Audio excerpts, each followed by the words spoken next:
हरे कृष्ण। सधैँझै म सानो स्तुति गर्छु कृपया आफ्नो हृदयमा विराजमान रहनुभएका भगवान श्री कृष्णको स्मरण गर्दै स्तुति श्रवण गरिदिनुहुन आग्रह गर्दछु। ओम अज्ञानतिमिरान्धस्य ज्ञानञ्जनशलाकया चक्षुन्मिलितं येन तस्मै श्रीगुरुवे नमः। श्रीचैतन्यमनोभीष्टं स्थापितं येन भूतले स्वयं रूपकदा मह्यं ददाति स्वपदान्तिकं। वन्देऽहं श्रीगुरो श्रीयुतपदकमलं श्रीगुरून् वैष्णवांश्च श्रीरूपं साग्रजातं साग्ररघुनाथान्वितं तं सजीवं साद्वैतं सावधूतं परिजनसहितं कृष्णचैतन्यदेवं श्रीराधा कृष्णपादान् सहगणललिता विशाखान्वितांश्च। नमो विष्णुपादाय कृष्णपृष्ठाय भूतले श्रीमते महाविष्णुस्वामिनिति नामिने। नमो विष्णुपादाय कृष्णपृष्ठाय भूतले श्रीमते भक्तिवेदांत स्वामिनिति नामिने। नमस्ते सरस्वती देव गौरवाणी प्रचारिणे निर्विशेष शून्यवादी पाश्चात्य देशतारिणे। नमो महावदन्याय कृष्ण प्रेम प्रदायते कृष्णाय कृष्ण चैतन्य नाम्ने गुच्छ नमः। नमो ब्रह्मण्य देवाय गो ब्राह्मणे हिताय च जगतिताय कृष्णाय गोविंदाय नमो नमः। श्री कृष्ण चैतन्य प्रभु नित्यानंद श्री अद्वैत गदाधर श्रीवासादि गौर भक्तवृंद। हरे कृष्ण कृष्ण कृष्ण हरे हरे, हरे राम राम राम हरे हरे।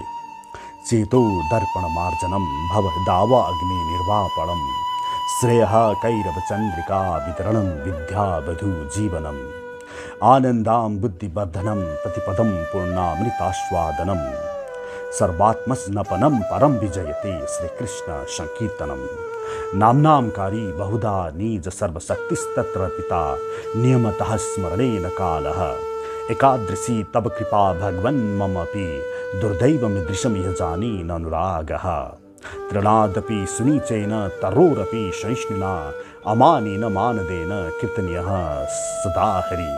न धनं न जनं न सुन्दरीं कवितां व जगदीश कामाय मम जन्मनीश्वरे भवताद् भक्तिरहेतुकी त्वयि। नयनं गलदश्रुधारया वदनं गदगदरुद्धया गिरा पुलकैर्निचितं वपुः कदा तव नाम ग्रहणे भविष्यति। युगायितं निमिषेण चक्षुषा प्रविशायितं शून्यायितं जगत् सर्वं गोविन्दविरहेण मे। आश्लिष्य वा पादरातां पिनष्टु मां दर्शनान् मर्महतां करोतु वा यदा तथा वा विदधातु लम्पटो मत्प्राणनाथस्तु स एव नापरः। सबै उपस्थित भागवत वृन्दहरू, सर्वप्रथम म यहाँहरू सबैको हृदयमा विराजमान रहनुभएका त्यस सर्वद्रष्टा सर्वनियन्ता सर्वेश्वर सर्वशक्तिमान सर्वदेव पूज्य सर्वदेव स्वरूप भगवान श्रीहरि श्री कृष्णको श्री चरणमा साष्टाङ्ग दण्डवत प्रणाम गर्दछु। साथै म मेरा परम गुरुदेव विष्णुपाद परमहंस परिव्राजकाचार्य अष्टोत्तरशत अभय चरणारविन्द भक्तिवेदान्त स्वामी श्रील प्रभुपादको श्री चरणमा पनि साष्टाङ्ग दण्डवत प्रणाम गर्दछु। साथै यस अचिन्त्य भेदाभेद दर्शनका प्रणेता भगवान श्री चैतन्य महाप्रभुको श्री चरणमा पनि म साष्टाङ्ग दण्डवत प्रणाम गर्दछु।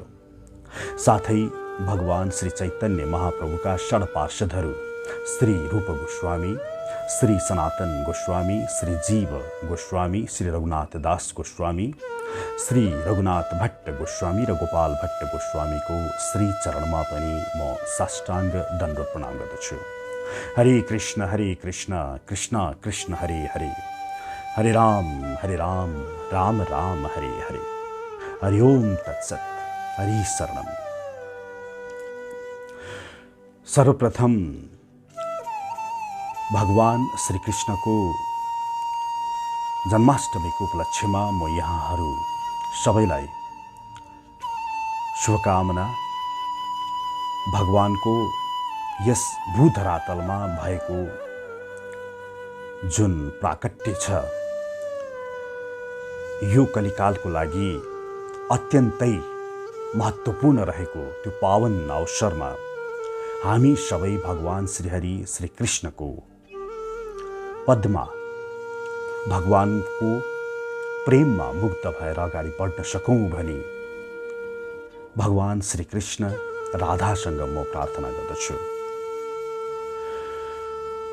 ब्रह्माजीको एक दिन जसलाई कल्प भनिन्छ, यसमा 1000वटा चतुर्युग हुन्छ।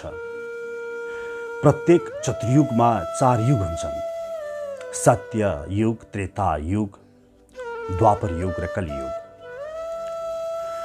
मनुष्य कालगणना अनुसार कलियुगको समय हुन्छ 4,32,000 वर्ष।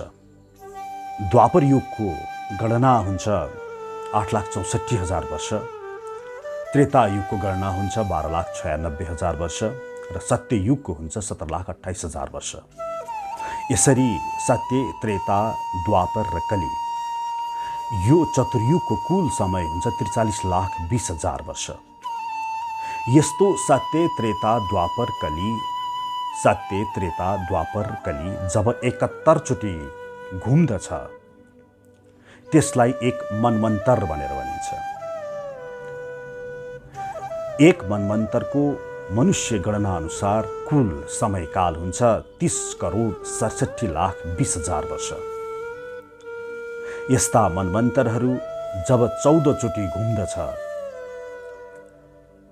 त्यो भनेको ब्रह्माजीको एक दिन हुन्छ, जसको समय हुन्छ 4,29,40,20,000 वर्ष। यस्ता अनेकौं ब्रह्माण्डहरू छन्।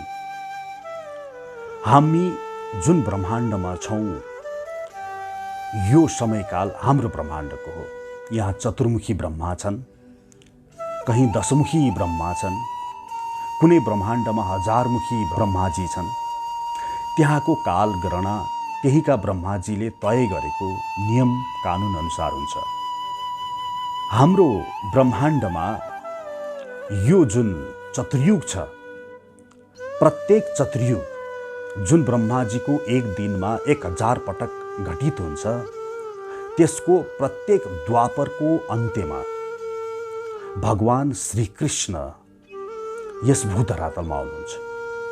अर्को शब्दमा भन्ने हो भने ब्रह्माजीको एक दिनमा 1000वटा चतुर्युग हुन्छ भने भगवान श्रीकृष्ण पनि 1000 पटक नै आउनुहुन्छ। यदा यदा हि धर्मस्य ग्लानिर्भवति भारत अभ्युत्थानम् अधर्मस्य तदात्मानं सृजाम्यहम् परित्राणाय साधूनां विनाशाय च दुष्कृतां धर्म संस्थापनार्थाय सम्भवामि युगे युगे। साधुहरूको परित्राण गर्न, धर्मको स्थापना गर्न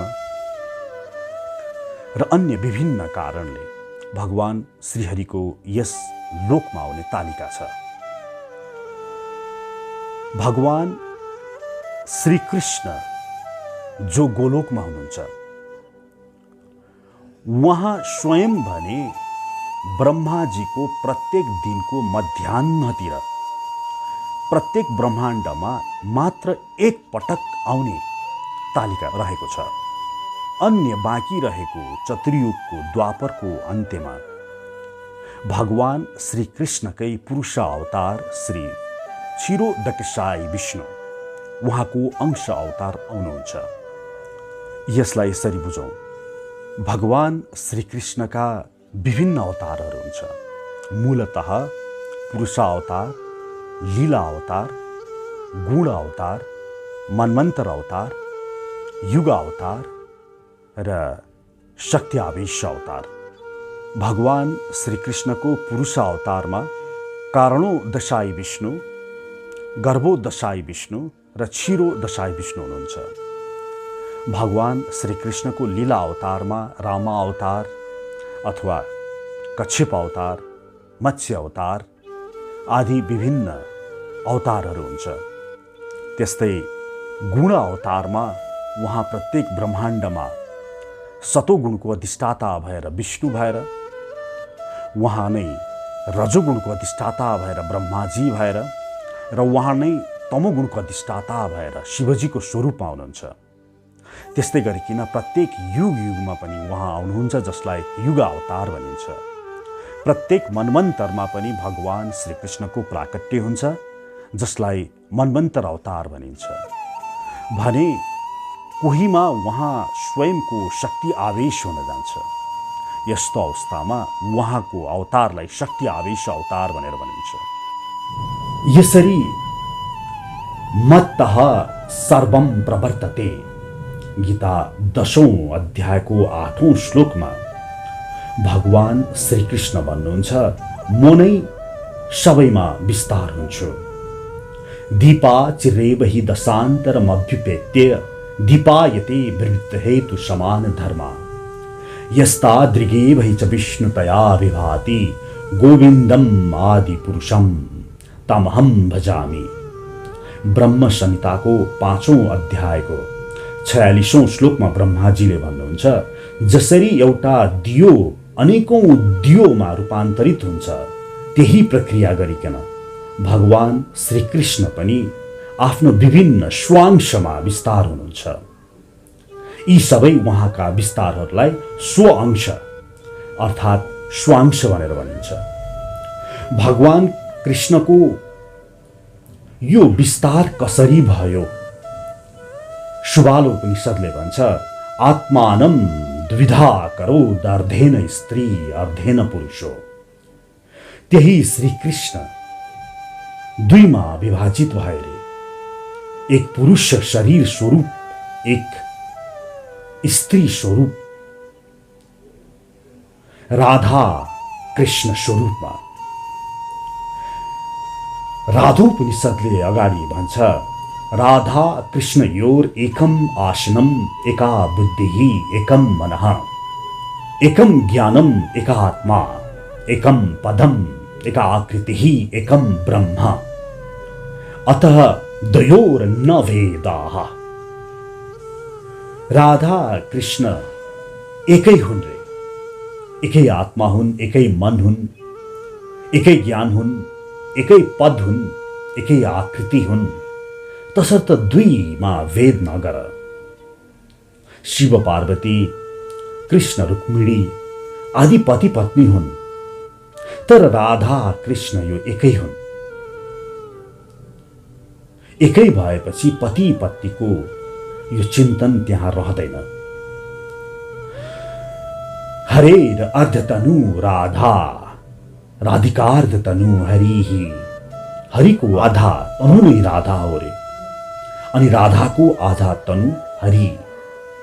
राधा पूज्या च कृष्णश्च ततो पूज्यो भगवान प्रभु परम्पराविष्ट देवो भेद कृन्नरकम गम्यत। गर्ग ऋषिले भन्नुहुन्छ गर्ग संहिता। राधाले कृष्ण पुज्छन् रे, कृष्णले राधा। यहाँ जसले भेद गर्दछ वेद कृन्नरकम गम्यत। यहाँ राधाको पनि आफ्नै विस्तार हुन्छ, कृष्णको पनि आफ्नै विस्तार हुन्छ। कृष्णको पहिलो विस्तारलाई बलराम भन्दछौँ हामी। यही बलराम आजभन्दा 5000 वर्ष केही अघि जो श्री कृष्ण आएका थिए, उनका दाजु दाउ भैया भएर आएका थिए। रामा अवतारमा यही बलराम लक्ष्मण भएर आएका थिए। बलरामले सम्पूर्ण सृष्टिको अभिभारा जिम्मा आफूमा लिनुहुन्छ र उहाँ 4वटा चतुर्व्यूहमा विभाजित हुनुहुन्छ। अनिरुद्ध, वसुदेव, प्रद्युम्न र संकर्षण। यी संकर्षण नै शिव तत्त्वका मूल हुनुहुन्छ। यसको प्रमाण श्रीमद् भागवत महापुराणको 5औं स्कन्धको 17औं अध्यायको 16औं श्लोकमा देख्न सकिन्छ, जहाँ लेखिएको छ, भवानी नाथैः स्त्रीगुण आर्बुद्र सहस्रेर वृद्धिमानो। अनन्त अनन्त स्त्रीहरूबाट घेरिएर रहनुभएका भगवतश्चतुर्मूर्तया महापुरुषस्य तुर्यम तामसी मूर्तिम प्रकृतिमात्मनः। त्यो जुन चतुर्व्यूहको कुरा भर्खर गरे, त्यो चतुर्व्यूहको 4थो पुरुष जुन संकर्षण संज्ञामा आत्मसमाधि रूपेण। त्यहाँ जुन संकर्षण छन्, जसको समाधिमा सधैँ आत्मसमाधिमा रहनुहुन्छ, विघ्न भाव उपधावती, त्यस्ता शिवजी भवा। उहाँ सबै सधैँ ओम नमो भगवते महापुरुषाय सर्वगुण संख्यान अनन्ताय व्यक्ताय नमो इति। ओम नमो भगवते महापुरुषाय सर्वगुण संख्यान अनन्ताय व्यक्ताय नमो इति। श्रीमद् भागवत महापुराणको 5औं स्कन्धको 17औं अध्यायको 17औं यो मन्त्र जाप गरेर बस्नुहुन्छ। सधैँ त्यही संकर्षणको मुद्रामा ध्यान अवस्थित हुनुहुन्छ भनेर भागवतले भन्दछ। अनि यी संकर्षणबाट नारायणको प्राकट्य हुन्छ। अनि नारायणबाट दोस्रो चतुर्व्यूह अनिरुद्ध वसुदेव प्रद्युम्न संकर्षण। यो दोस्रो चतुर्व्यूहको जो संकर्षण छन् यिनलाई महासंकर्षण भनेर भनिन्छ। अनि यिनीबाट प्राकट्य हुन्छ अब परमात्मा स्वरूप पुरुषावतारको, जसमा पहिलो हुनुहुन्छ कारणो दशाई विष्णु। ब्रह्म संहितामा ब्रह्माजीले कारणो दशाई विष्णु बारे भन्नुहुन्छ। यश एक विश्व शीतकाल मथाबलम्यम जीवन्ति लोम विलजा जगदण्डनाथाः। विष्णुर्महान् स यस्य कला विशेषो गोविन्दम आदि पुरुषम तमहम भजामि। हे कृष्ण, तिम्रो यी पुरुषावतार कारणो दशाई विष्णु, जसको रोम रोमबाट अनन्त अनन्त ब्रह्माण्डहरूको प्राकट्य हुन्छ, जसले एक श्वास बाहिर फ्याँक्दाखेरि अनन्त अनन्त ब्रह्माण्डहरू निस्किन्छन्, अनि एक श्वास भित्र लिँदाखेरि अनन्त अनन्त ब्रह्माण्ड जसभित्र समाहित हुन्छ, जसको एक श्वासको समय भनेको ब्रह्माजीको पूर्ण 100 ब्रह्म वर्षको समय हुन्छ। यस्ता कारणो दशाई विष्णु पनि य अस्य कला विशेषो। हे कृष्ण, यो त तिम्रो एउटा साधारण मात्र कला मात्रै हो। त्यस्ता गोविन्द आदि पुरुषम तमहम भजामि। त्यस्तो कृष्ण म तिमीलाई भज्दछु। यसरी कारणो दशाई विष्णुबाट अनन्त अनन्त ब्रह्माण्डको प्राकट्य हुन्छ। अर्थात् त्यो परव्योमसम्मको परिधिमा जुन हामी थियौँ भर्खर, अब भौतिक यस ब्रह्माण्डको सृष्टि हुन्छ। कारणो दशाई विष्णु अब के गर्नुहुन्छ? उहाँ प्रत्येक ब्रह्माण्डमा प्रवेश गर्नुहुन्छ, अनन्त अनन्त ब्रह्माण्डमा। यसरी प्रत्येक ब्रह्माण्डमा प्रवेश गरेको उहाँको त्यो अर्को स्वरूपलाई गर्भोदशाई विष्णु भनेर भनिन्छ। हामी अनन्त ब्रह्माण्डमध्ये आफ्नो ब्रह्माण्डको कुरा गरौँ। हाम्रो यो जुन ब्रह्माण्ड छ, यहाँ पनि त्यही कारणोदशाई विष्णुको एकांश गर्भोदशाई विष्णु प्रवेश गर्नुभएको छ, जो गर्भोदक सागरमा हुनुहुन्छ भनेर शास्त्रले भनेको छ। अब यी गर्भोदशाई विष्णुको नाभिबाट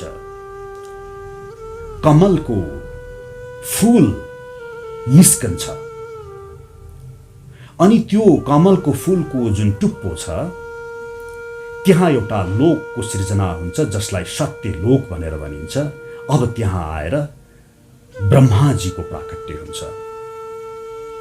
यी ब्रह्माजी त्यस ब्रह्माण्डको स्वामी हुनुहुन्छ। अब शास्त्रमा उल्लेख गरिएको छ, यदि त्यस ब्रह्माण्डमा जो निवास हुनेवाला जीवहरू छन्, त्यसमध्ये उत्कृष्ट जीव भेट्टाइएको खण्डमा त्यही जीवलाई नै ब्रह्माजी बनाइन्छ।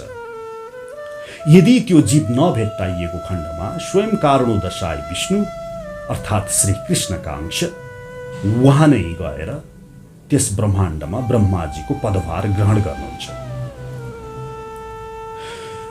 अब ब्रह्माजी त्यहाँ प्रकट हुनुभयो। उहाँले के गर्ने बुझ्नु भएन। उहाँले तपको आवाज सुन्नुहुन्छ, तपस्या गर। उहाँ तपस्या गर्नुहुन्छ। तेने ब्रह्म हृदय आदि कवया मुह्यन्ति तत्सूरयः। श्रीमद् भागवत महापुराणको पहिलो श्लोकमै यी ब्रह्माजीलाई अब समस्त वेदको ज्ञान दिइन्छ। यी ब्रह्माजीले बुझ्नुहुन्छ मलाई सृष्टि गर्नु छ। उहाँले पुत्रहरू उत्पन्न गर्नुहुन्छ, 4 कुमार, प्रजापति आदि। र यसरी त्यो जुन कमलको जुन फूल उत्पन्न भएको थियो गर्भोदशाई विष्णुको नाभिबाट, त्यसको डाँठमा 14वटा भुवनको सृजना गर्नुहुन्छ। भूलोक, भूर्लोक, भुवर्लोक, स्वर्गलोक, महरलोक, जनलोक, तपलोक र आफू बसेको सत्यलोक, यी 7वटा उपल्ला लोकहरू भए। अताल, बिताला, सुतला, तरातला, रसातला, महातल र पाताल, यी तल्ला लोकहरूको उहाँबाट सृष्टि हुन्छ एवं त्यस्ता जीवहरूलाई त्यहाँ स्थापना गरिन्छ।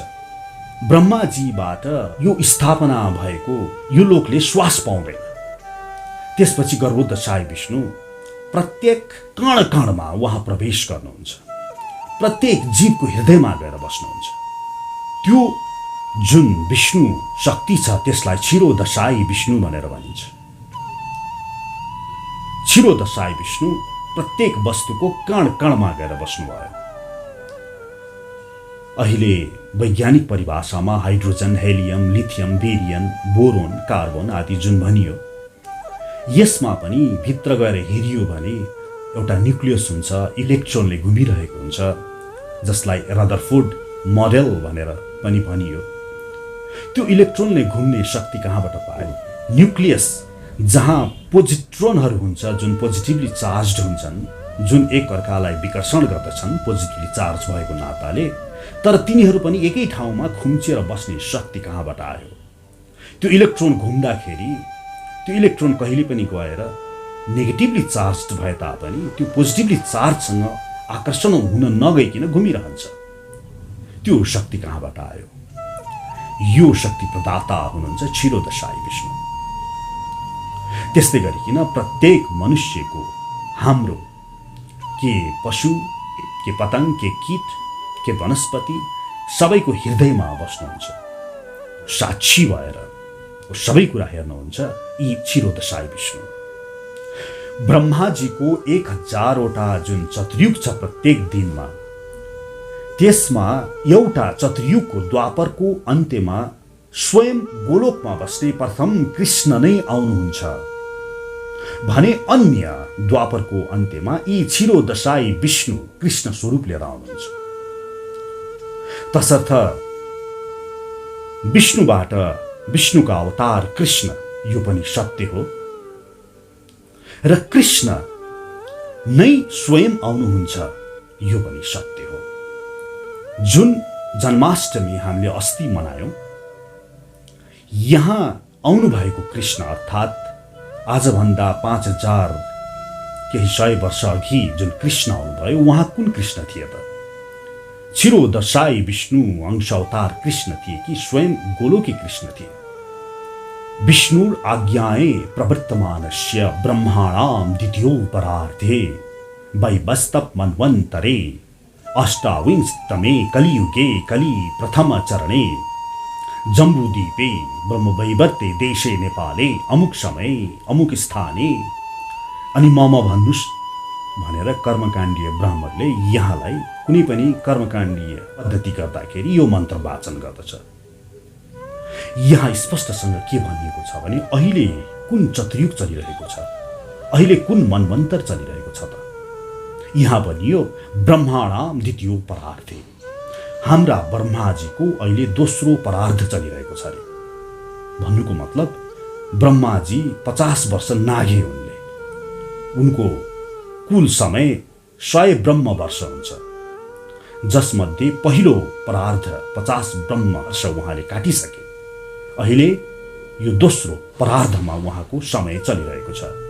ब्रह्माणाम द्वितीयोपरार्धे श्री श्वेत वराह कल्पे, ब्रह्माजीको प्रत्येक दिनलाई कल्प भनिन्छ र अहिले चलिरहेको कल्प श्वेत वराह कल्प हो। वैवस्वत मन्वन्तरे, अनि अहिले कुन मनमन्तर चलिरहेको छ त? त्यो कल्पमा, त्यो ब्रह्माजीको दिनमा कुल 14 मनमन्तर हुन्छ, त्यसमा अहिले चलिरहेको मनमन्तर हो वैवस्वत मनमन्तर। यो भनेको 7औं मनमन्तर हो, अष्टाविंशतमे। अनि 7औं मनमन्तरको पनि 28औं चतुर्युग चलिरहेको रहेछ अहिले। कलियुगे कली प्रथम चरणे अनि भन्दै जान्छन्। भन्नुको मतलब अहिले जुन समय चलिरहेको छ हाम्रो, यो भनेको ब्रह्माजीको ठ्याक्कै मध्याह्न समय, अर्थात् 7औं मनवन्तरको 28औं चतुर्युगको द्वापरको अन्त्य। अर्थात् आजभन्दा 5100 अघि वर्ष जुन श्रीकृष्ण आउनुभयो उहाँ को हुन् त? यी हुन् साक्षात् गोलोकी कृष्ण।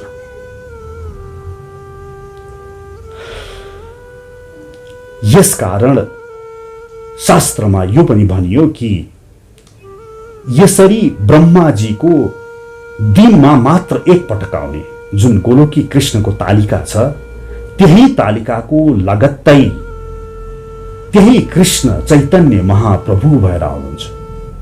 चैतन्य महाप्रभु क्षीरोदशाई अंश कृष्णको जब आगमन हुन्छ त्यतिखेर उहाँ आउनुहुन्न।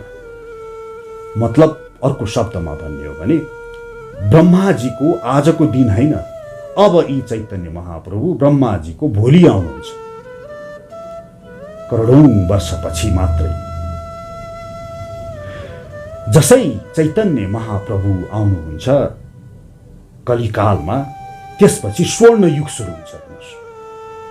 यो स्वर्ण युगको समय हुन्छ 10,000 वर्ष। अनि चैतन्य महाप्रभु आएर यहाँ युग धर्म उहाँबाट प्रतिपादन हुन्छ। चैतन्य महाप्रभु जो आउनुभयो आजभन्दा लगभग 550 भन्दा केही वर्ष अघि, उहाँले यस्तो एउटा पद्धति सिद्धान्त दर्शन लिएर आइदिनु भयो कि यस कलिकालका जीवहरूलाई श्रीकृष्ण मात्रै होइन, श्रीकृष्णको कुञ्ज पनि होइन, निकुञ्ज पनि होइन, श्री राधा कृष्णको निवृत्त निकुञ्जसम्म प्रवेश गर्न सक्ने त्यस्तो प्रकारको साधना पद्धति कलिकाले त्यस तुच्छ जीवलाई दिनको लागि आउनुभयो। कारण योभन्दा अगाडि आएका जुन कृष्ण थिए यिनी साक्षात् गोलोकी कृष्ण थिए। अब यी गोलोकी कृष्ण कसरी प्राकट्य भए त? वेदव्यासले कसरी बताएका छन्? श्रीमद् भागवत महापुराण सबैभन्दा उत्तम पुराण यस अर्थमा मानिन्छ कि वेदव्यासले 17 पुराण रचना गरिसकेपछि पनि उनको चित्त शान्त भएन। स्वयं नारदजी आउनुभयो अनि सोध्नुभयो, किन तिमी अझै शान्त देखिँदैनौ त? 17 पुराण रचना गरिसक्यौ भन्दा वेदव्यास भन्नुहुन्छ मैले केही छुटाएको छु।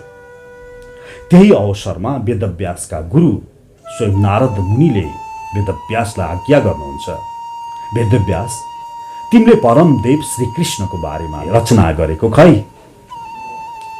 वेदव्यास झल्याश्च हुनुहुन्छ। अनि अन्तिममा 18,000 श्लोकको 12 स्कन्धको श्रीमद् भागवत महापुराण वेदव्यासबाट रचना भयो। बाहिर भगवान श्रीकृष्ण यसरी जन्मे, यसरी आए, विभिन्न किसिमको कुरा हुन्छ, तर वेदव्यासले भगवान श्रीकृष्णको प्राकट्य कसरी भयो त? के लेखेका छन् यसो हेरौँ न। श्रीमद् भगवत गीताको 4औं अध्यायको 4औं श्लोकमा अर्जुनले संशय गर्दै कृष्णलाई प्रश्न गर्नुहुन्छ, अपरम भवतो जन्म परम जन्म विवस्वतः कथम एतद् विजान्याम त्वम आदौ प्रक्तवानिति। 4औं अध्यायको पहिलो श्लोकमा भगवान श्रीकृष्णले अर्जुनलाई के भन्नुहुन्छ भने, हे अर्जुन, यो भगवत गीताको ज्ञान मैले धेरै पहिला सूर्यदेवलाई सुनाइसकेको थिएँ। यसमा अर्जुनले संशय गर्दै प्रश्न गर्नुहुन्छ, हे कृष्ण, तिमी भन्दा पहिला त सूर्यदेव आएका हुन् त, अनि कसरी तिमीले सूर्यदेवलाई सुनायौ? म कसरी बुझौँ, कसरी पत्याउँ यो भन्दा भगवान श्रीकृष्णले उत्तर दिनुहुन्छ, बहुनिमे व्यतीतानि जन्मानि तव च अर्जुन तान् अहं वेद सर्वाणि न त्वं वेत्थ परन्तप। अर्जुन, तिम्रो र मेरो जन्म धेरै पटक भइसकेको छ, तर तिम्रो र मेरो जन्ममा फरक छ है। तिमीहरूको जीवहरूको जन्म प्रकृतिले मुन्ट्याएर हुन्छ भने मेरो जन्म दिव्य हुन्छ।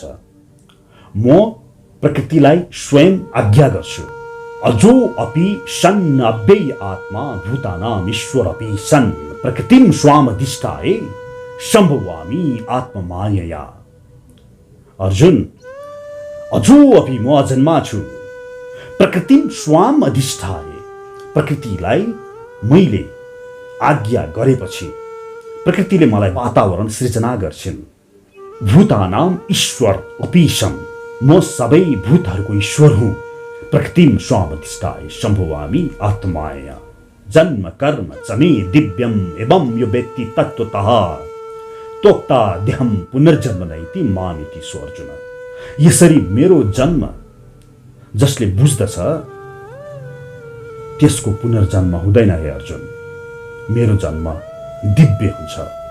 एकजना थिए प्रजापति, उनको नाम थियो सुतपा र उनकी पत्नी पृष्णी भगवानको आराधना गर्नुहुन्छ धेरै धेरै हजार वर्षसम्म।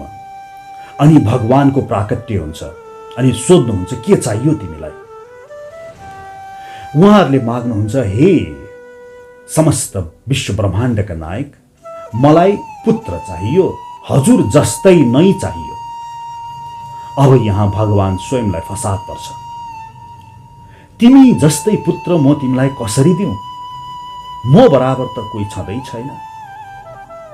श्वेताश्वत उपनिषदले भन्छ नि, न तत् समश्च व्यतिकश्च दृश्यते। श्वेताश्वत उपनिषद 6:8। ऊ बराबर कोही छँदै छैन। न सम छ, न माथि छ, न तल बराबर छ। नैनम ऊर्ध्व न तिर्यञ्च न मध्य न परिचक्रभत् न तस्य प्रतिमा अस्ति यस्य नाम महत्यशः। श्वेताश्वत उपनिषद 4:19। ऊ भन्दा माथि पनि कोही छैन, ऊ भन्दा तल पनि कोही छैन। न तस्य प्रतिमा अस्ति, ऊ बराबर कोही छँदै छैन। यजुर्वेदले पनि यही भन्छ, नैनम ऊर्ध्व न तिर्यञ्च न मध्य न परिचक्रभत् न तस्य प्रतिमा अस्ति यस्य नाम महत्यशः। यजुर्वेद 32:2-32-3। स्वयं अर्जुनले पनि 11औं अध्यायको 43औं श्लोकमा भन्नुहुन्छ, पितासि लोकस्य चराचरस्य त्वम् अस्य पूज्यश्च गुरोर्गरीयान् न त्वत् समो अस्ति अव्यतिकः कुतो अन्यो यो लोकत्रये अपि अप्रतिम प्रभाव। समस्त चर अचर जीव का पिता श्री कृष्ण न त्वत् समो अस्ति, तिमी बराबर तिमीभन्दा व्यतिकः कुतो अन्यो, कोही पनि छैन। यस्तो अवस्थामा भगवान श्री कृष्णले सुतपा र पृष्णीको जुन माग छ पूरा गर्न सक्नुहुन्न। अनि भगवानले के भन्नुहुन्छ, पूरा नगरेको कारण बरु मै नै आउँछु तिम्रो पुत्र भएर, पूरा नगरेको कारण म बरु 3 पटक आउँछु। यसरी सुतपा र पृथ्वीबाट पहिलो पटक पृथ्वी गर्भ भएर भगवान श्री कृष्ण आउनुहुन्छ पुत्र भएर। दोस्रो पटक कश्यप र अदितिका पुत्र भएर वामन अर्थात् उपेन्द्रको स्वरूपमा आउनुहुन्छ भगवान श्री कृष्ण। भने जुन 5000 वर्ष अघि आउनुभयो उहाँ देवकी र वसुदेवको पुत्र भएर श्री कृष्ण भएर आउनुहुन्छ। वेदव्यासले 10औं स्कन्धको दोस्रो र तेस्रो अध्यायमा भगवान श्री कृष्णको प्राकट्यको बारेमा लेख्नु भएको छ। अक्षरशः के लेख्नु भएको छ त?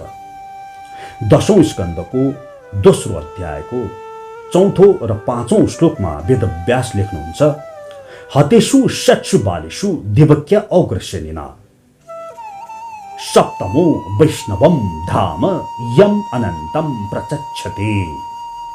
भागवत 10:2-4, 10:2-5। हतेषु हत्या भइसकेपछि षट्सु बालेषु 6ठौं बालकको हत्या हुन्छ। हेर्नुहोस्, कसले? देवक्या अग्रसेनिना, कंसको सेनाबाट हत्या हुन्छ। अनि के हुन्छ? सप्तमो वैष्णवम धाम यम अनंतम प्रचक्षते। 7औं गर्भ धारण हुन्छ। कसको? यम अनंतम, अनन्त शेषको। दाउ भैया आउनुहुन्छ त्यहाँ देवकीको गर्भमा 7औं पुत्र भएर। अनि त्यसपछि वेदव्यास अगाडि लेख्नुहुन्छ, देवक्या जठरेम गर्भ शेषाख्यम धाम मामकम तत्सन्निकृष्य रोहिण्या उदरे सन्निवेशया अथहम अंशभागेन देवक्या पुत्रतां शुभे प्राप्स्यामि त्वं यशोदायां नन्दपत्न्यां भविष्यसि। श्रीमद् भागवत महापुराणको 10औं स्कन्धको दोस्रो अध्यायको 8औं र 9औं श्लोक। अनि भगवान श्रीकृष्णले अब त्यहाँ के गर्नुभयो भने आफ्नो योग माया शक्तिलाई बोलाउनु भयो र आज्ञा गर्नुहुन्छ, योग माया सुन, देवकीको गर्भमा 7औं पुत्र भएर मेरै अंश अवतार बलराम दाउ भैया प्रवेश गर्नुभएको छ। देवक्या जठरे गर्भ शेषाख्यम धाम मामकम तत्सन्निकृष्य रोहिण्या उदरे सन्निवेशय। तिमी के गर भने उनलाई त्यहाँबाट सट्ट झिकेर रोहिणीको गर्भमा लगेर राखिदेऊ। अनि त्यो गरिसकेपछि अथ अहम अंशभागेन देवक्या पुत्रताम शुभे। अनि त्यो भइसकेपछि म के गर्छु भने देवकीको गर्भमा म प्रवेश गर्नेछु। त्यसपछि अनि तिमी चाहिँ नि के गर भने प्राप्स्यामि त्वम यशोदायाम नन्दपत्न्याम भविष्यसि। तिमी चाहिँ नि यशोदाको गर्भमा गएर तिमी प्रवेश गर्नु। यस्तो चलखेल भएको छ त्यहाँ वेदव्यास लेख्नुहुन्छ। अर्थात् देवकीको 6औं बालकको कंसले हत्या गर्छ, 7औंमा स्वयं दाउ भैया देवकीको पुत्र भएर प्रवेश गर्नुहुन्छ। अनि भगवान श्रीकृष्णले आफ्नो योग माया शक्तिलाई आदेश गर्नुहुन्छ कि तिमी दाउ भैयालाई देवकीको गर्भबाट झिकेर रोहिणीको गर्भमा स्थानान्तरण गरिदेऊ। अनि तिमी आफू चाहिँ नि गएर यशोदा मैयाको गर्भमा जाऊ, म चाहिँ नि यता आएर देवकीको गर्भमा जान्छु। त्यस्तै गर्छिन् योग मायाले। अनि भगवानले आफ्नो योग माया शक्तिलाई आशीर्वाद दिनुहुन्छ। हेर्नुहोस्, अनि भन्नुहुन्छ, वेदव्यास लेख्नुहुन्छ, आर्चिष्यन्ति मनुष्यास्त्वाम सर्वकाम वरैश्वरीम धूपोपहार बलिभिः सर्वकाम वरप्रदाम। हे मेरी योग माया, यति गरे बापत म तिमीलाई आशीर्वाद दिन्छु। सुन, आर्चिष्यन्ति मनुष्यास्त्वाम, अब तिमीलाई यो लोकमा मनुष्यहरूले तिम्रो पूजा गर्नेछन्। सर्वकाम वरैश्वरीम, तिमीलाई धूपोपहार बलिभिः, धूप बालेर बलि दिएर उपहार आदि गरेर तिम्रो पूजा गर्नेछन् मनुष्यहरूले। अनि सर्वकाम वरप्रदाम, अनि तिमी नै ती मनुष्यहरूको सर्वकाम इच्छाहरू प्रदान गर्ने वाली हुनेछौ। अगाडि वेदव्यास लेख्नुहुन्छ 10औं स्कन्धको दोस्रो अध्यायको 11औं र 12औं श्लोकमा, नामधेयानि कुर्वन्ति स्तनानि च नरा भुवि दुर्गा इति भद्रकाली इति विजया वैष्णवीति च। तर तिम्रो नाम विभिन्न हुनेछ कलियुगमा। के हुनेछ त तिम्रो नाम? सुन, दुर्गा इति तिम्रो नाम कसैले दुर्गा भन्नेछन्, भद्रकाली इति तिमीलाई कसैले भद्रकाली भनेर बोलाउनेछन्, कुमुदा चण्डिका कृष्णा माधवी कन्यका इति च। कसैले कुमुदा भन्नेछन्, कसैले चण्डिका भन्नेछन्, कसैले कृष्णा भन्नेछन्, कसैले माधवी कन्यका, कसैले माया नारायणी ईशानी, कसैले माया भन्नेछन् तिमीलाई, कसैले नारायणी, कसैले ईशानी, शारदा इति अम्बिका इति च। कसैले शारदा भन्नेछन्, कसैले अम्बिका भन्नेछन्। हामी अहिले कलिकालमा देवीको पूजा गर्छौं। यी सबै यही योग माया भगवान श्रीकृष्णका शक्तिका विभिन्न स्वरूपहरू हुनुहुन्छ। अनि वेदव्यासले अगाडि गएर 10औं स्कन्धको दोस्रो अध्यायको 16औं श्लोकमा भन्नुहुन्छ, भगवान्नपि ता विश्वात्मा भक्तानाम अभयङ्करः आविशेष अंशभागेन मन आनक दुन्दुभेः। अब भगवान आउनुहुन्छ तल। हेर्नुहोस् कसरी आउनुभयो, सुन्नुहोस् यो पनि। वेदव्यास लेख्नुहुन्छ, भगवान अपि ता विश्वात्मा, सबै विश्वका आत्मा भगवान, ता नाम अभयङ्करः, सबै भक्तहरूलाई अभय दान दिने त्यस्ता श्रीकृष्ण, आविशेष अंशभागेन मन आनक दुन्दुभेः, सबैभन्दा पहिला उहाँको प्राकट्य कहाँ हुन्छ? आनक दुन्दुभेः, अर्थात् वसुदेवको कहाँ हुन्छ त? मनमा। मन आनक दुन्दुभेः, अर्थात् श्रीकृष्ण पहिला आफ्नो पिताको मनमा प्रवेश गर्नुहुन्छ। हेर्नुहोस्, त्यसपछि वेदव्यास अगाडि लेख्नुहुन्छ 10औं स्कन्धको दोस्रो अध्यायको 19औं श्लोकमा, सा देवकी सर्वजगन्निवास निवास भूता। अनि कृष्ण जो आफ्नो पिताको मनमा पहिला प्रवेश गर्नुभएको थियो, अब देवकीको भित्र प्रवेश गर्नुहुन्छ। सा देवकी सर्वजगन्निवास निवास भूता, त्यहाँ गएर निवास गर्नुहुन्छ। अनि त्यहाँ के हुन्छ? वेदव्यास भन्नुहुन्छ, ब्रह्मा भावश्च तत्र एत्य। अब त्यहाँ आए सबै देवी देवता, भगवान कृष्णका स्वांशहरू सबै आए। ब्रह्माजी आउनुभयो, भावश्च शिवजी पनि त्यहाँ आउनुभयो, तत्र एत्य त्यहाँ आउनुभयो। अरे मुनिवीर नारदा आदिभिः, सबै मुनिहरू, नारद ऋषिहरू आदि सबै त्यहाँ आए। देवेहि सनुचरैः, देवी देवताहरू आफ्नो अनुचरहरू लिएर आए रे। साकम गिर्भिर्विषम एरयन्, अनि त्यहाँ आएर भगवान श्री कृष्णको स्तुति गर्न थाले। त्यहाँ त्यो जेलको अवस्था नै अर्कै भयो। चराचुरुङ्गीहरू गाउन थाले, नक्षत्र आदि आफ्नो स्वरूप बदल्न थाले। भगवान नक्षत्र हेरेर आउनुहुन्न, जब उहाँ आउनुहुन्छ नक्षत्रले आफ्नो स्वरूप परिवर्तन गर्छ, त्यो आफै शिव हुन जान्छ।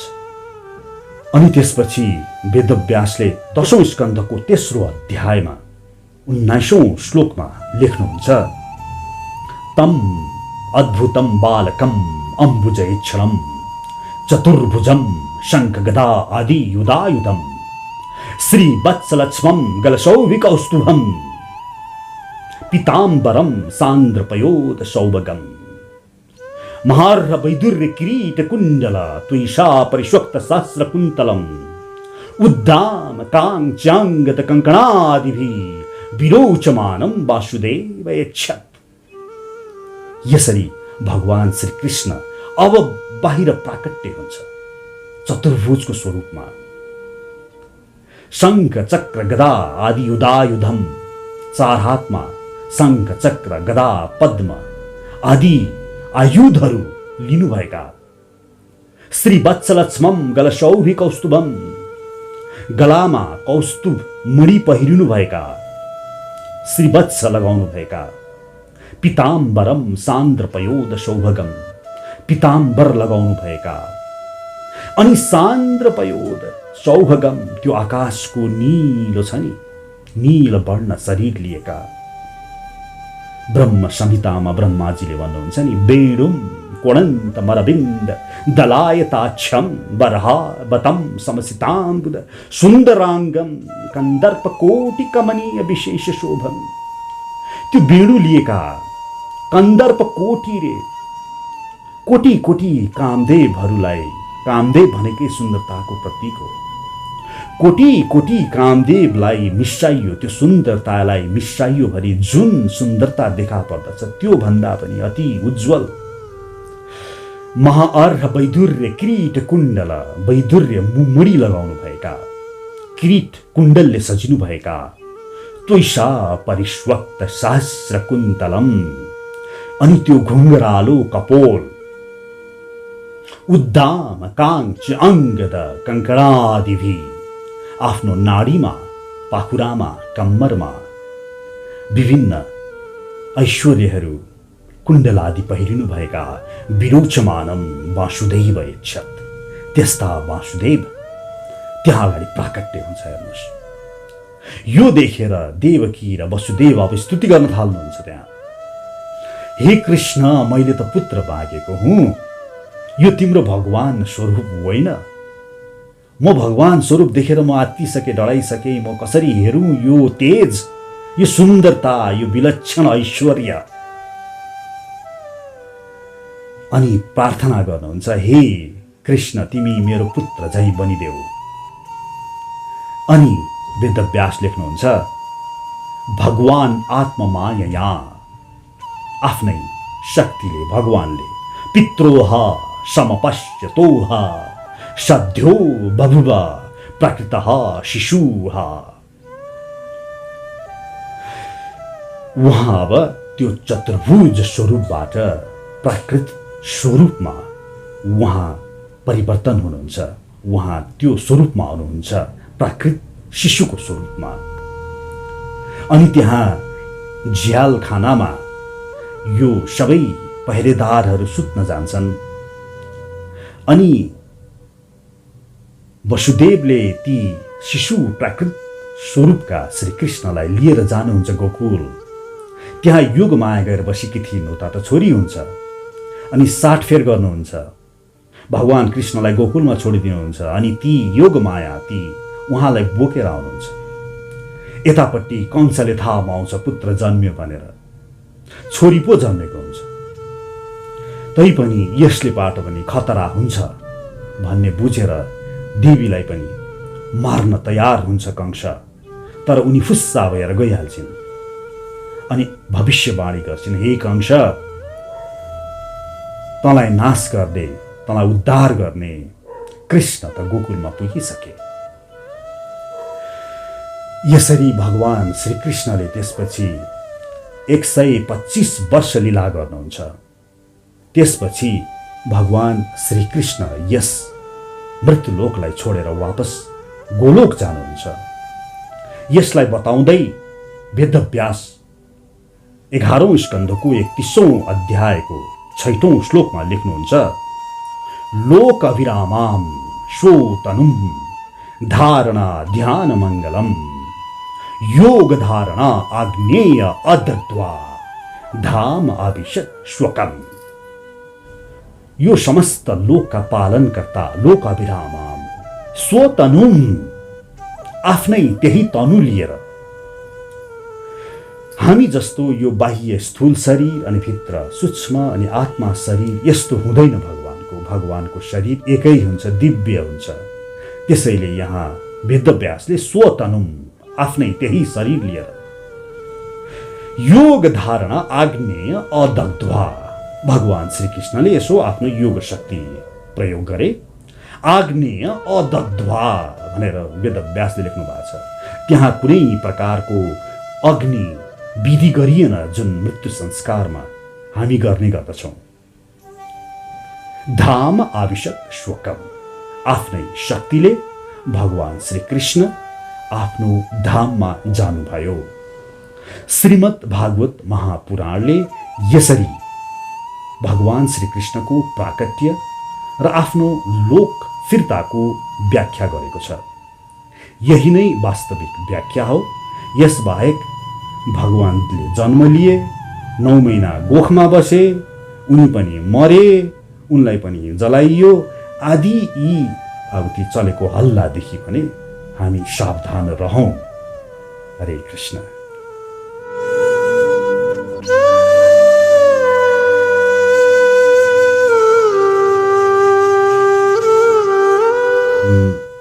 यो विश्व ब्रह्माण्ड यत्रो चर अचर जगत, तारा पुञ्ज नक्षत्र, यो सबै भगवानबाट नै सञ्चालित छ भन्ने कुरामा हामी पहिलो कुरा एकदम विश्वस्त हुनु पर्यो। कृष्ण भनेको यसो त्यो मूर्ति देख्ने मात्रै होइन, साक्षात छन्। उनी तपाईको हृदयमा छन्।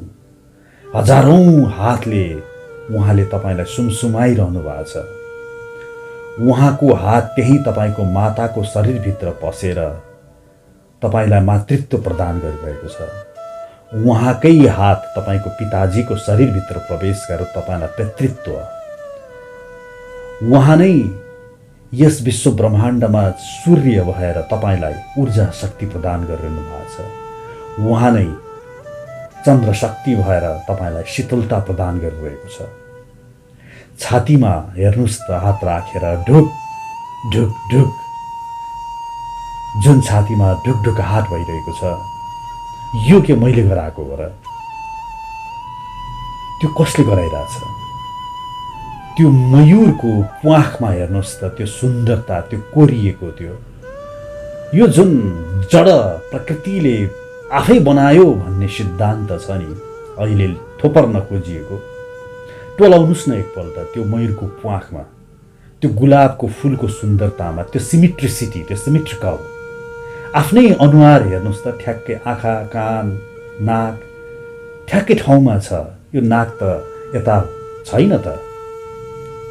यदि प्रकृतिले हिट एन्ड ट्रायल गर्दै यो मनुष्य शरीर निर्माण गरेको भए यस्तो फसिल्स पनि भेट्नु पर्ने थियो जसको नाक चाहिँ नि यहाँ बुढीमा होस्, नाकको हड्डी यहाँ तल होस्, अथवा यो हात तल होस्, खुट्टा माथि होस्। प्रकृतिले त हिट एन्ड ट्रायल गर्दै गर्दै बिस्तारै बिस्तारै ठाउँमा ल्याएको होला त। तर त्यस्तो फसिल्स त भेटिँदैन। ठ्याक्कै मिलेकै ठाउँमा भेटिएको फसिल्स भेटिया छ। तसर्थ यो प्रकृतिले हिट एन्ड ट्रायल गर्दै तपाईको शरीर बन्यो भन्ने सिद्धान्त जुन थोपर्न खोजिन्छ नि, मनन गरेर हेर्यो भने स्वतः त्यहाँ गलत देखिन्छ। एमोइबाबाट जीवको जुन प्राकट्य भयो भनेर भन्छन् नि, यहाँलाई थोपर्न खोजेको भन्छु म त्यो ज्ञानलाई पनि। के भयो रे भने सबैभन्दा पहिला केही थिएन रे, अनि अचम्मको एउटा अवस्था सृजना भयो रे। जीव वैज्ञानिकहरू भन्छन् आकाश चम्कियो रे, भयङ्करसँग हावाहुरी चल्यो रे, त्यस्तै किसिमको संयोजन हुन गयो रे, अनि ठ्याक्क एउटा एमोइबा फुत्त बन्यो रे। यही त अहिले त्यो सिद्धान्त हाम्रो विज्ञानमा छ, पहिलो जीव कसरी बन्यो। तर अहिले आएर आधुनिक वैज्ञानिकहरूले नै जब त्यो एमोइबा भित्र नै गएर त्यो प्रथम जीवभित्र गएर हेरे, त्यो त गजबको रहेछ बा। त्यहाँभित्र त प्रोटोप्लाज्म रहेछ, त्यहाँभित्र न्युक्लियस रहेछ, त्यहाँभित्र त एउटा ठुलो कारखाना पनि रहेछ जहाँ खाना बन्ने, त्यहाँभित्र अनेकौँ बाटाहरू पनि रहेछन् जसबाट त्यो प्रोटोप्लाज्मका विभिन्न आवश्यक सामग्रीहरू सूक्ष्म आदान प्रदान होस्। त्यहाँभित्र त एउटा ठुलो यति कम्प्लेक्स रहेछ।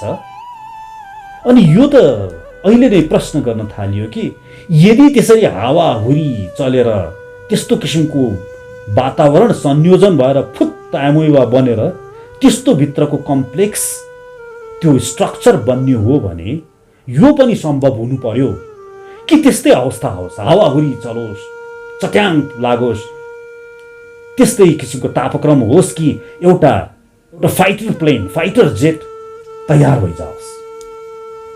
के त्यो सम्भव छ? यसरी यो जीव विज्ञानमा जुन प्रथम जीव बन्यो भन्ने जुन सिद्धान्त छ, त्यो सिद्धान्तमाथि प्रतिप्रश्न वैज्ञानिक समुदायबाट नै हुन थालिसकेको छ। यसर्थ स्पष्ट बुझौँ कि हामी कोहीबाट सञ्चालित छौँ। अब जाउँ मुख्य कुरो प्रश्नतिर।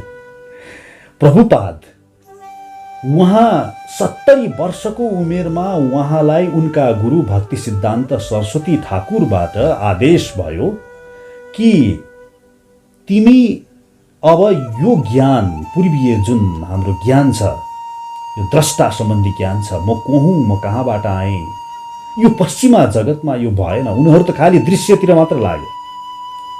जेमा पनि घोरिए, उनीहरूले प्लेन बनाए, हवाई जहाज बनाए, रेफ्रिजरेटर बनाए, मोबाइल फोन्स बनाए, तो टेलिफोन बनाए होलान्। यो सबै दृश्य जगत मात्रै गए। तर तिनीहरूलाई तिमी को हौ भनेर सोध्यो भने थाहा छैन। यो जुन द्रष्टाको ज्ञान छ, यसमा मूलतः भगवत गीता सबैभन्दा बुझ्न सजिलो। उपनिषद उनीहरूले पक्कै नबुझ्लान्। यो भगवत गीताको ज्ञान तिमी पश्चिमा जगतलाई पनि दिनु पर्यो, किनभने उनीहरू पनि कृष्णका पुत्र हुन्। भनेपछि प्रभुपादले त्यतिखेर आफ्नो गुरुको आज्ञा मान्नुभयो। उहाँको आर्थिक अवस्था राम्रो थिएन त्यतिखेर। भनिन्छ 40 रुपैयाँ लिएर उनी पानी जहाज चढेर जानुभयो गुरुको आज्ञा सिरोपर गर्दै। उनलाई थाहा पनि थिएन, मलाई त यो हरे कृष्ण महामन्त्र सिकाउनु छ। अब मैले भनेको यिनीहरूले बुझ्छन् कि बुझ्दैनन्, यु आर सोल भन्ने कुरा। जाँदा जाँदै त्यो पानी जहाजमा 3 पटक, एकचोटि होइन, 2 चोटि होइन, 3 पटक उहाँलाई हृदयघात पनि भयो। हेर्नुहोस्, हार्ट अट्याक। तै पनि उहाँले छोडेनन्। न्युयोर्कको सहरमा लगेर उहाँलाई राखिदियो। उहाँ बाहिर निक्ले, एउटा ट्याक्सी लिए। ट्याक्सी लिएर एउटा गुरुको एउटा सानो चिट थियो उहाँसँग। त्यो चिट देखाए ट्याक्सीवालालाई। अनि ट्याक्सीवालाले यसो हेरे, बुढो मान्छे, यसलाई ठग्नु पर्यो भनेर त्यो ट्याक्सीवालाले कमिसन पाउँदो रहेछ। त्यस्तै एउटा केटीहरू बस्ने यो त्यस्तो ठाउँमा, वेश्या भनौँ न, त्यहाँ लगिदिए प्रभुपादलाई। अनि प्रभुपादले अचम्मको ठाउँमा आइपुग्यो। त्यो ट्याक्सीवालाले सोचेको थियो होला, यहाँ आउँछ केटीहरूसँग मक्ख हुन्छ, मैले पनि कमिसन पाइहाल्छु यताबाट, यस्तो सोच्यो होला। प्रभुपाद बाहिर निक्लिनु भयो, लट्ठी लिँदै अगाडि चढेर। अनि त्यो ट्याक्सी ड्राइभर पनि सँगै थियो। एउटा वेश्या आइमैसँग प्रभुपादले कुरा गर्न थाल्नुभयो। यो एड्रेस यहाँ हो। त्यो आइमै अत्यन्तै एकदम यो पुरुषहरूलाई आकर्षण गर्ने त्यस्तो एकदम थोरै पहिरनमा थिए। तर त्यो ट्याक्सी ड्राइभरले प्रभुपादको आँखा हेरेर ट्याक्सी ड्राइभर त्यहाँ छक पर्यो। यो मान्छेको आँखामा कुनै पनि कामाग्नि छैन। अचम्मसँग प्रभुपादले कुरा गरिरहनु भएको छ त्यहाँ। अनि प्रभुपादको पहिरन पनि त्यस्तै थियो। त्यो ट्याक्सी ड्राइभर जे होस् भगवानको पुत्र त हो नि, जतिसुकै जे भए तापनि प्रत्येक मनुष्य चाहे वैश्य होस्, चाहे शूद्र होस्, चाहे चाण्डाल होस्, त्यसको अन्तर हृदयमा भगवान कृष्ण हुनुहुन्छ। अनि त्यसलाई आवाज दियो त्यो ट्याक्सी ड्राइभरले, तैँले यो बुढो मान्छेलाई यस्तो ठाउँमा ल्याइदिएर गलत गरिस् भनेपछि ट्याक्सी ड्राइभरले प्रभुपादलाई त्यहाँबाट लिएर ट्याक्सीमा राखेर त्यो जुन ठाउँ हो त्यो चिट त्यही ठाउँमा लगिदिनुहुन्छ।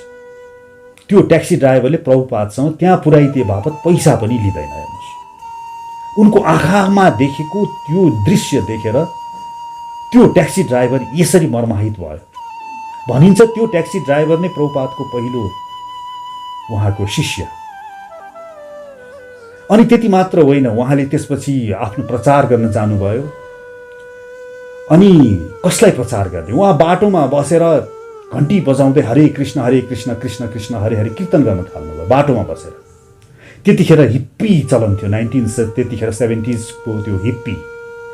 अनि को हुन्थ्यो अरे? हिप्पी आए, यसो हेरे, हिप्पीहरू यसै बैरागी थिए, ड्रग्स लिने, नसा लिने, त्यस तरिकाका बैरागी।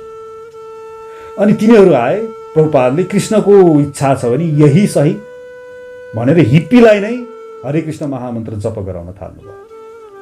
तर प्रभुपादको आँखामा यस्तो वेग थियो, त्यो हिप्पीहरू पनि सनै सबै होइन, 100 जना हिप्पी आयो भने कमसेकम 4-5 जना प्रभुपादको आगोशमा आए, शिष्य बने। यसरी सनै प्रचार हुँदै गयो। अनि अमेरिकी कानुन अनुसार प्रचार गर्नको लागि कुनै संस्थाको नाम चाहियो। हेर्नुहोस्, अनि त्यहाँ आफ्ना थोरै शिष्यहरूसँग सल्लाह गर्नुभयो के नाम राख्ने होला। International society of God conscious नाम राखौँ न भनेर त्यहाँ सल्लाह पनि दियो। अनि प्रभुपाद रिसाउनु भयो, नो, यो गड भन्ने शब्द चाहिँ म राख्दिनँ, यो पर्यायवाची शब्द। यो रास्कलहरूले यदि मैले गड शब्द राखेँ भने यहाँभित्र दुनियाँ घुसाइदिन्छ। कृष्ण नै परम देव हो त्यत्रो गीतामा भन्दै यहाँ हाम्रो देशमा त यस्तो हाल छ, ईश्वर भन्ने पर्यायवाची शब्द बोल्दा त्यो ईश्वरभित्र जो पनि घुसाइदिन थाले। व्यक्तिहरू मै हुँ ईश्वर भन्दै आउन थाले। त्यसैले international society of God conscious होइन, international society of Krishna conscious यो राखौँ नाम भनेर प्रभुपादले जिद्दी गर्नुभयो। किनभने प्रभुपाद र हामी विशेष गरी स्कोनका र विशेष गरी गौडिया हामीहरू यो कुरामा विश्वस्त छौँ कि कृष्ण नै परम देव हो, कृष्ण भित्र नै सबै छन्। अर्जुनले त्यही देखे होइन र? पश्यामी देवांश तव देव देहे। जब विराट स्वरूप देखाउनु भयो के देखे अर्जुनले? पश्यामी देख्दैछु, देवांश तव देव देहे, तिम्रो शरीरभित्र मैले देख्दैछु। ब्रह्माण्डम ईशम कमलासनस्तम, ब्रह्माजी पनि त्यही देखिरहेको छु, कमलमा आसीन भएर बसेका। शिवजी मैले तिम्रै शरीरभित्र त्यही देखिरहेको छु। ऋषिश्च सर्वरोगानश्च दिव्यान, ऋषिगण सब मैले त्यहाँ देखिरहेको छु। जब भगवान सानो थिए माटो खाइदिया थिए, यशोदा मैया आएर आ गर भन्दाखेरि मुख आ गर्दाखेरि के देखाइदिए त्यहाँ? यो कथा के श्रवण गर्नलाई मात्रै हो र? पुराणमा उल्लेख गरिएको कथा हो नि यो। अर्थात् श्रीकृष्ण भित्र नै सबै छ, श्रीकृष्ण नै परम देव हुनुहुन्छ र श्रीकृष्णको शरणागति। भगवत गीतामा जताततै माम माम अहम अहम भनेर लेख्दै पनि व्यक्तिहरूले त्यो मामलाई नै अनर्थ गरेर त्यो माम भनेको अर्कै हो, त्यो अहम भनेको अर्कै हो। कसैले ब्रह्म भन्छ, कसैले कबीर भन्छ, त्यो माम कसैले के भन्छ। स्पष्ट मै हुँ मन मना भव मद भक्तो, हामी त बुझ्छौँ त हो, हामी संस्कृत अलिअलि त। मन मना भनेको के हो? मलाई मनमा राख भने होइन र? मद भक्तो, मद भने के? त्यहाँभित्र त्यो मद भनेको, त्यहाँ मद भनेको उसले ब्रह्म हो र? मद भक्त, अथवा त्यो मद भनेको कबीर हो र? त्यो कबीर अथवा अन्यले त्यहाँ कृष्णभित्र भूत भएर प्रेतवश कोही पस्या छन् रे। अनि त्यसले बोल्दैछ अरे यसरी यसरी। अनि वेदव्यासले चाहिँ देखेनछन् त्यो भित्र प्रेत पसेको, जबकि वेदव्यासले अन्यलाई आँखा दिएर टाढाको युद्ध हेर्न सक्ने त्यस्तो सामर्थ्यता भएको, अन्यलाई आँखा दिएर टाढाको हेर्न सकाइदिने, हेर्न लगाइदिने त्यस्तो शक्ति दिने वेदव्यासले आफूले चाहिँ देखेनछन् को प्रेतवश पसेको उहाँको शरीरभित्र। देखा भए त लेख्थे होला नि, तर अहिलेका कलिजुगे कोले चाहिँ देखेछन्। फेरि यसरी international society of Krishna conscious नाम राखियो। अनि बिस्तारै भक्तहरू बढ्दै गए। सत्य कुरा थियो त्यसमा, गीताको त्यसैले यथारूप भगवद् गीता यथारूप, Bhagavad Gita as it is भनेर उहाँले जस्ताको त्यस्तै त्यहाँभित्र प्रेतवश पसेको अथवा अहम भनेको कोही अन्य हो भन्ने त्यस्तो नराखिकन प्रभुपादले त्यहाँ कृष्ण भक्ति नै मूल हो भनेर त्यस्तो उहाँले जुन Bhagavad Gita as it is गर्नुभयो, यो सत्य थियो नै होला र संसारभरि व्यक्तिहरूले मन पराए। अहिले इस्कोन भनेको संसारको सबैभन्दा ठुलो त्यस्तो किसिमको संस्था भएको छ। अहिले मायापुरमा एउटा ठुलो मन्दिर बन्दैछ, जुन फोर्ड कम्पनीका मालिक उहाँ स्वयं कृष्णसँग झगडा गर्न आएका थिए। उहाँ प्रभुपादसँग उनी शास्त्रार्थ गर्न आएका थिए। के हो यो बुढो मान्छे, यो के भन्ने, यो कसरी भगवान यस्तो संसार छ भनेर भन्दा आफै गएर प्रभुपादको डिभोटी पो हुन गयो त। र उनकै पैसाले उनको 70% कति त्यसमा लागेको छ पैसा, 70-80%, मलाई एक्ज्याक्टली थाहा भएन। त्यो ठुलो मायापुरमा संसारकै सबैभन्दा ठुलो मन्दिर बन्दैछ अहिले। यसरी इस्कोन एउटा गौडिया वैष्णवकै हाङ्गा हो, तर व्यवस्थित छ। यहाँ तपाईँ लाइब्रेरी पाउनुहुन्छ, यहाँ तपाईँ ठुल्ठुला डाक्टर, इन्जिनियर, ठुल्ठुला पदधारीहरू यहाँ पाउनुहुन्छ। अङ्ग्रेजीमा सबै जसो शास्त्रको उल्था यहाँ पाउनुहुन्छ। यहाँ तपाईँ इन्टरनेटमा चाहने हो भने ठुलो ठुलो युट्युबका च्यानलहरू पाउनुहुन्छ, जहाँ तपाईँले कुनै पनि शास्त्रको अध्ययन गर्न सजिलो हुन्छ भने अन्य पनि राम्रा सम्प्रदाय नै हुन्, जस्तो रामानुजाचार्य, मध्वाचार्य अथवा ती संस्थाहरू अलिकति हाम्रो पुरानै शैलीमा अलि व्यवस्थित त्यति इस्कोन जति गर्न सकेको मैले देख्दिनँ। र संसारभरि यो जुन मांसाहार सबैभन्दा ठुलो प्रब्लम, जति इस्कोनको प्रिचिङले, प्रभुपादको प्रिचिङले मान्छेले मासु रक्सी खान छोडे, त्यति कसैले पनि, डाक्टरले पनि गर्न सकेन। रक्सी नखाऊ भनेर डाक्टरले पनि भन्छ, तर डाक्टरले भनेको पत्याएनन्, तर प्रभुपादले भनेको सबैले पत्याए। हजारौं लाखौं व्यक्ति, सबैभन्दा ठुलो आगो सरी सल्किरहेको अहिले रसियामा त मुद्दै पर्यो, भगवद् गीतामाथि मुद्दा पर्यो कि कृष्णले यहाँ लडाइँ लडाउनको लागि त्यस्तो किसिमको भगवद् गीता पनि यहाँ प्रचार गर्ने हो भनेर क्रिस्चियनहरूले बुद्ध हाले। तर भगवद् गीताको भित्र गएर हेर्ने हो भने त अर्कै छ नि। त्यहाँ त अशान्तिको लागि भगवद् गीता होइन। अनि यो बुद्ध जितियो पनि। आजभन्दा 1 वर्ष अगाडि रसियाको सर्वोच्च अदालतले नै फैसला गरिदियो कि यो होइन, यो तपाईँहरूको, यसलाई खारेज गरिदियो त्यो जुन आरोप थियो, किनभने भगवद् गीता सत्य छ। यसरी म त के भन्छु भने, जसरी क्रिस्चियन मिसनरिजहरू हुन्छ नि, क्रिस्चियन मिसनरिज जो संसारभरि क्रिस्चियन धर्म फैलाउन लागेका छन्, त्यस्तै गरिकन हामी इस्कोन भनेको हिन्दू मिसनरिज हौँ। हामी संसारभरि हिन्दू धर्म फैलाउन लागि परेका हामी हिन्दू मिसनरिज हौँ। हरे कृष्ण।